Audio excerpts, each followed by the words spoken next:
అమెరికాలో shut down effect మరింత సంక్లిష్టంగా మారింది. శుక్రవారం నుంచి అమెరికాలో 10% విమాన సర్వీసులను తగ్గించాలని నిర్ణయించారు. అత్యంత రద్దీగా ఉండే 40 విమానాశ్రయాల్లో విమానాల సంఖ్యను భారీగా తగ్గించనున్నారు. దీంతో వేలాదిగా విమానాలు రద్దయ్యే అవకాశం ఉంది. లక్షలాది మంది ఫెడరల్ కార్మికులకు జీతం ఇవ్వనందున ఈ నిర్ణయాన్ని తీసుకున్నట్లు అధికారులు ప్రకటించారు.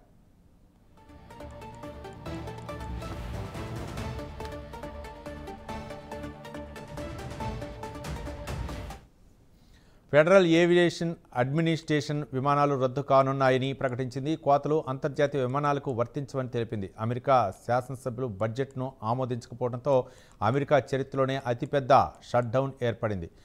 ఎయిర్ ట్రాఫిక్ కంట్రోలర్లు జీతం లేకుండా పనిచేస్తున్నారని చెప్పారు. అయితే మరికొంతమంది సిబ్బంది మాత్రం జీతాలు ఇవ్వకపోవడంతో ఉద్యోగాలకు రావటం లేదని అధికారులు తెలిపారు. సిబ్బంది కొరతను ఎదుర్కొంటున్నందున బుధవారం పలు విమానాలు రద్దు చేసి పని ఒత్తిడిని తగ్గించుకున్నట్లు చెప్పారు.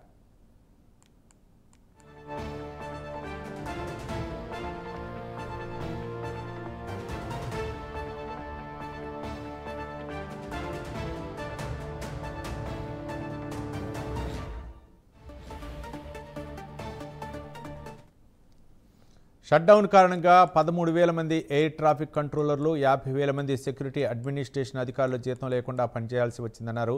సిబ్బంది కొరత మరింత తీవ్రతరం అయిందన్నారు. మరికొన్ని రోజులు షట్డౌన్ ఏర్పడితే దేశంలో గందరగోళ పరిస్థితులు ఏర్పడతాయన్నారు.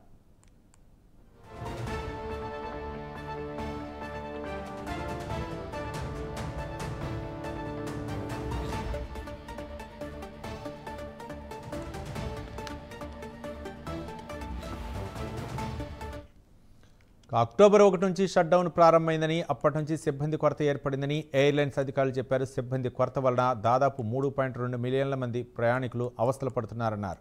బుధవారం 2,000 విమానాలు ఆలస్యంగా గమ్యాన్ని చేరుకున్నాయన్నారు. నిధుల బిల్లులపై రిపబ్లికన్లు, డెమోక్రాట్లు ఒక నిర్ణయానికి రాకపోవడంతో ప్రతిష్టంభన ఏర్పడిందన్నారు.